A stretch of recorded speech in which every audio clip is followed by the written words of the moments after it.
দেশজুড়ে আনুষ্ঠানিকভাবে বই উৎসব না হলেও বছরের প্রথম দিনে বিভিন্ন স্কুলে নতুন বই পেয়েছে শিক্ষার্থীরা। বুধবার সকালে প্রতিষ্ঠানের প্রধানরা শিক্ষার্থীদের হাতে নতুন বই তুলে দেন।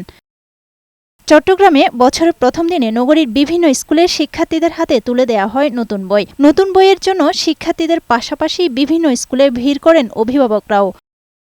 রাজশাহীতে পাঠ্য বইয়ের চাহিদার মধ্যে ষষ্ঠ শ্রেণীর ৩টি পাঠ্য বই পেয়েছে জেলার শিক্ষা প্রতিষ্ঠানগুলো। রংপুরে নতুন বই পেয়ে আনন্দ প্রকাশ করেছে শিক্ষার্থীরা। তবে বিভিন্ন শ্রেণীর কিছু কিছু বই এখন পর্যন্ত প্রতিষ্ঠানগুলোতে আসেনি। আমি পঞ্চম শ্রেণীতে উঠেছি, আমি নতুন বই পেয়েছি, আমার অনেক ভালো লাগছে। প্রত্যেকটা শ্রেণীর বই পেয়েছি, শুধু আমাদের ক্লাস 4-এর একটা সাবজেক্টের বই পাইনি, সেটা হচ্ছে ধর্ম। প্রথম শ্রেণীর গণিত পাইনি।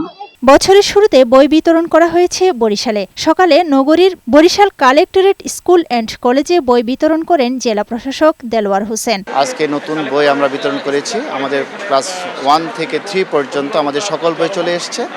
আমরা প্রতিটি স্কুলে আমরা দিচ্ছি, আমাদের হেডমাস্টার মহোদয়গণ বিতরণ করছে।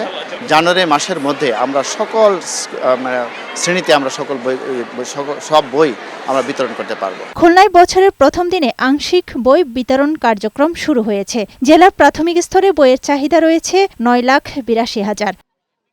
এদিকে প্রয়োজনীয় সংখ্যক বই ছাড়াই চাঁপাইনবাবগঞ্জে শুরু হয়েছে প্রাথমিক ও মাধ্যমিকের নতুন শ্রেণীর পাঠদান কার্যক্রম। বছরের প্রথম দিনে পাঠদান শুরু হয় বিদ্যালয়গুলোতে।